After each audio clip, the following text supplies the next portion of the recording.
Hey there, everyone. I'm Sophie, and welcome back to Memorable Stories on YouTube, where we explore the fascinating and often complicated world of marital and family relationships. Today, we're heading over to the subreddit r/AITA to discuss a story that's got a lot of people talking. The story we're looking at is titled AITA for Laughing When My Wife Exposed Our Daughter, posted by user FitHearing6794. This one dives into the dynamics of parenting, generational differences, and the sometimes humorous situations that arise in family life. Here's what you need to know before I read the story. The author, a 66-year-old man, shares a situation where his daughter, who lives with her family in his house, discovers ASMR videos on her 15-year-old daughter's phone. The content was somewhat inappropriate, leading to an awkward breakfast confrontation. His wife's humorous comment and his own reaction to the situation have led him to question if he was in the wrong for laughing during a serious moment. Let's jump into the story as told by the author. Throwaway. My 66M wife 66F, and I have a daughter 41F.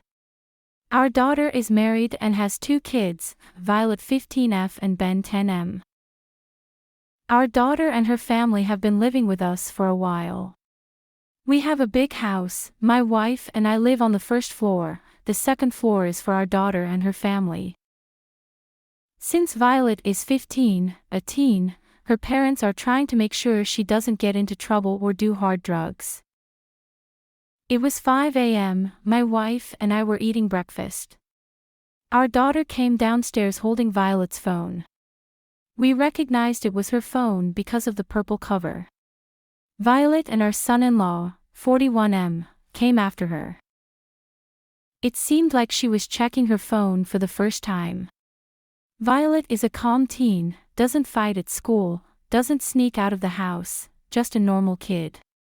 But it looked like her phone wasn't like that at all.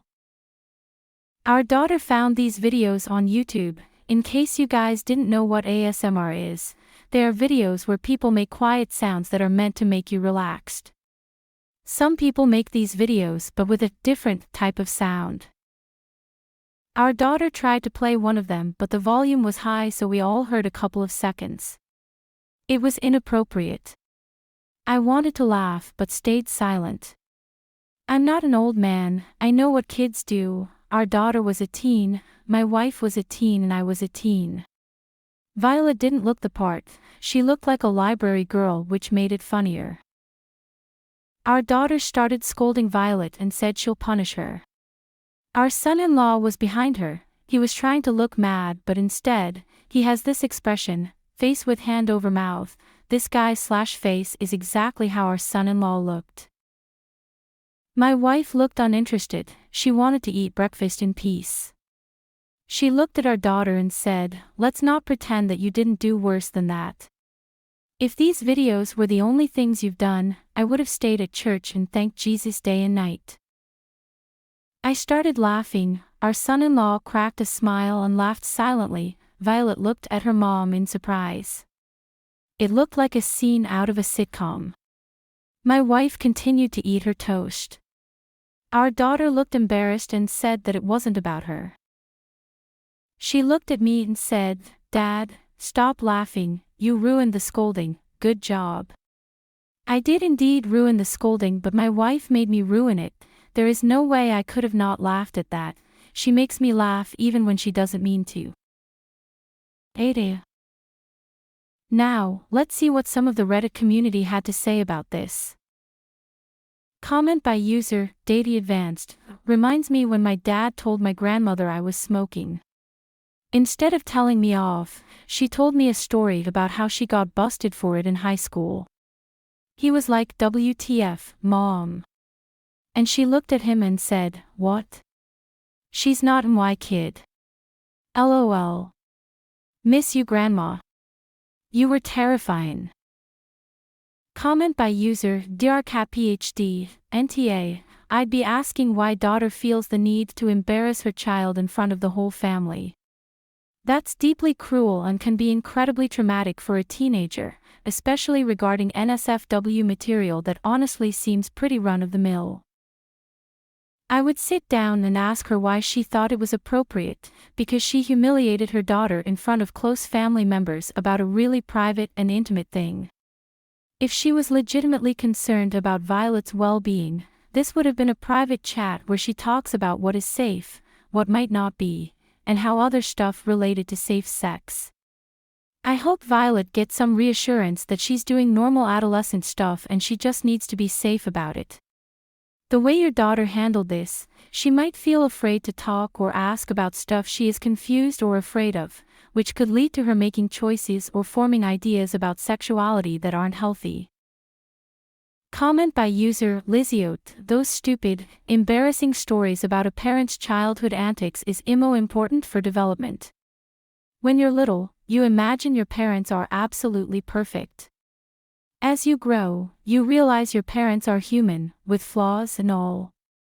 I love my mom, always have, always will. The more I knew about her past though, the more I respected her and her opinion. If you don't allow your kid to see you as just another human being, the shock when they realize you're not is rougher than being eased into it. This is also why I'm against the "because I said so." Talk to your kids and they will respect you and your opinions, assuming they're not blatantly bad opinions like bigotry lol.